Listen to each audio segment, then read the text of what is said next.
Hi friends, welcome to our channel. Brahmamudi serial next ఎపిసోడ్లో ఏం జరగబోతోందో ఈ వీడియోలో చూసి తెలుసుకుందాం. కుర్చీలో నుంచి కింద పడి నడుము విరగొట్టుకున్న రుద్రాని అసలు ఏం జరిగింది అని తెలుసుకోవడానికి ఈ వీడియోని స్కిప్ చేయకుండా ఎండ్ వరకు చూసేయండి. దుగ్గిరాల కుటుంబం వారంతా కనకం వాళ్ళ ఇంటికి వస్తారు. అందరూ కార్ దిగిన తరువాత కావ్య స్వప్నను చూసి, ఈరోజు నువ్వు చాలా అందంగా ఉన్నావక్క, చక్కగా చూడ ముచ్చటగా సాంప్రదాయబద్ధంగా అచ్చ తెలుగు ఆడపిల్లలాగా చాలా బాగున్నావక్క అని అంటుంది. అప్పుడు స్వప్న నవ్వనట్టుగా చూస్తూ ఉంటుంది. అప్పుడు రుద్రాని, నా కోడలు అందంగానే ఉంటుంది, కానీ నువ్వు మాత్రం ఏమీ నగలు వేసుకోకుండా పేదరికంలో ఉన్నట్టు వచ్చావు. మేమంతా చూడు ఎలా ఉన్నామో, నువ్వు చూడు ఎలా ఉన్నావో అని అంటుంది. అప్పుడు ధాన్యలక్ష్మి, అవును, ఏదో అప్పుల్లో కూరుకుపోయి ఉన్నదంతా పోయినట్టు దివాలా తీసినట్టు ఇలా ఎందుకొచ్చావు, మా పరువు తీయడానికేనా అని అంటుంది. ఆ మాటలన్నీ కావ్య మౌనంగా భరిస్తూ ఉంటుంది. అప్పుడు అపర్ణ, ఏంటమ్మా కావ్య, నేను నీకు నగలిచ్చాను కదా, వాటిలో ఏవన్నా ఒకటి వేసుకొని రావచ్చు కదా, ఎందుకు ఇంత సింపుల్గా వచ్చావు అని అంటుంది. అప్పుడు కావ్యకి ఏం చెప్పాలో అర్థం కాక రాజ్ని చూస్తూ ఉంటుంది. అప్పుడు రాజ్ కూడా, కావ్య నగలు బ్యాంకులో తాకట్టు పెట్టామే, ఈ విషయం ఎవ్వరికీ తెలియకూడదు, ఇప్పుడు ఏదో ఒకటి చేసి కవర్ చేయాలి, టాపిక్ని డైవర్ట్ చేయాలి అని అనుకుంటూ ఉంటాడు. అలా రాజ్ అత్తయ్యగారు అత్తయ్యగారు అనుకుంటూ ఫాస్ట్గా లోపలికి వెళ్ళి కనకాన్ని పిలుస్తూ ఉంటాడు. అప్పుడు కనకం బయటికి వస్తుంది.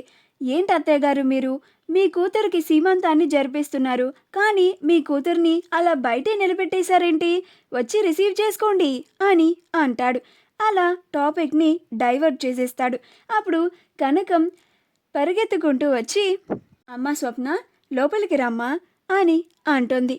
అలా రెండన్నయ్య గారు, రెండొదిన గారు, రెండమ్మ అని అందరినీ లోపలికి ఆహ్వానిస్తుంది. మూర్తి కూడా, రండి బావగారు, రండి చెల్లమ్మ, రండమ్మ అని అందరినీ లోపలికి ఆహ్వానిస్తూ ఉంటారు. అలా కనకం అందరికీ కాళ్ళు కడుక్కోవడానికి నీళ్ళు అందిస్తుంది. ఆ తరువాత అపర్ణ ఏర్పాట్లన్నీ చూసి, నీ కూతురి సీమంతం కోసం చాలా బాగా ఏర్పాట్లు చేయించావు కనకం అని అంటుంది. అప్పుడు రుద్రాని, ఇవా ఏర్పాట్లు, అసలు సీమంతం అంటే ఏంటో నేను జరిపించి చూయించి ఉంటే అప్పుడు వీళ్ళకి అర్థమయ్యేది, ఇవి చూసి మంచి ఏర్పాట్లు అని అంటారేంటి, అది కూడా చాలా బాగున్నాయంట, ఏం బాగున్నాయి అని అనుకుంటూ ఉంటుంది. అప్పుడు ధాన్యలక్ష్మి, ఏంటి రుద్రాని, ఏదో నీలోనేవే అనుకుంటున్నట్టున్నావు, కానీ నాకు ఒక్క మాట కూడా అర్థం కావడం లేదు అని అంటుంది. అప్పుడు రుద్రాని, ఏం లేదు ధాన్యలక్ష్మి, ఇవన్నీ మా అపర్ణ వదిన చాలా బాగా ఏర్పాట్లు చేసావు కనకం అంటుంటే, నేను ఫంక్షన్ చేసి ఉంటే అసలు సీమంతం ఎలా ఉంటుందో అప్పుడు వీళ్ళందరికీ అర్థమయ్యేది అని అనుకుంటున్నానంతే అని అంటుంది. అప్పుడు ధాన్యలక్ష్మి, అవును రుద్రాని, నువ్వు చెప్పింది కూడా నిజమే, కానీ ఆ మహాతల్లి కావ్య మన ఇంట్లో జరగనివ్వకుండా ఇక్కడికి షిఫ్ట్ చేయించింది కదా ఫంక్షన్ని అని అంటుంది. అలా కనకం అందరినీ లోపలికి రండమ్మా అని పిలుస్తూ ఉంటుంది. రుద్రాని అందరితో పాటు లోపలికి వెళ్లకుండా కనకాన్ని పిలిచి, కనకం, ఈ చైర్ ఏంటి స్పెషల్గా ఉంది, ఎవరి కోసం అని అంటుంది. అప్పుడు కనకం ఆ చైర్ గురించి చాలా ఎలివేషన్ ఇచ్చేస్తూ ఉంటుంది. ఇదా అమ్మా, ఇది మహారాణి చైర్ అంట, నేను స్పెషల్గా మా స్వప్న సీమంతంలో వేయించాను అని అంటుంది. అప్పుడు రుద్రాని, ఇక్కడ మహారాణిని నేనే కదా, అందుకే ఈ చైర్లో నేనే కూర్చుంటాను అని అంటుంది. అప్పుడు కనకం, చెప్పాలంటే రుద్రాని గారు, నేను స్పెషల్గా ఈ చైర్ని తెప్పించింది మీకోసమేనమ్మా అని అంటుంది. మీరు కూర్చోండి అని అంటుంది. అప్పుడు రుద్రాని చాలా గొప్పగా ఫీల్ అయిపోయి వెళ్ళి ఆ చైర్లో కూర్చుంటుంది. కూర్చోగానే టంగుమని కింద పడి నడుం విరగ్గొట్టుకుంటుంది. అమ్మా అని అంటుంది. నా నడుము విరిగిపోయింది, ఈ కనకం కావాలని ఈ చైర్లో నేను కూర్చునేలాగా చేసింది, దీని సంగతి చెప్తాను అని కనకాన్ని తిట్టుకుంటూ ఉంటుంది. అప్పుడు అందరూ నవ్వుతారు కానీ బయటకి అస్సలు కనపడనివ్వరు. అప్పుడు ధాన్యలక్ష్మి, అయ్యో రుద్రాణి ఇలా పడిపోయావేంటి అని ధాన్యలక్ష్మి రాహుల్ ఇద్దరూ కలిసి రుద్రాణిని లేపుతారు. అప్పుడు కనకం, అయ్యో రుద్రాణి గారు, ఈ చైర్ విరిగిపోయిందా? నేను ఇంకా స్పెషల్ చైర్ని మీకోసం వేయించమన్నానే. ఏడువేడు రేయ్ సీమంతం సీను, ఎక్కడ చచ్చావురా? నేను నిన్ను స్పెషల్ చైర్ని వేయించావంటే ఇలా కాలిరిగిపోయిన చైర్ని వేసి దానిపైన ఇలా శాల్వాని కప్పుతావా? మా వదిన గారికి ఎంత అవమానం జరిగింది.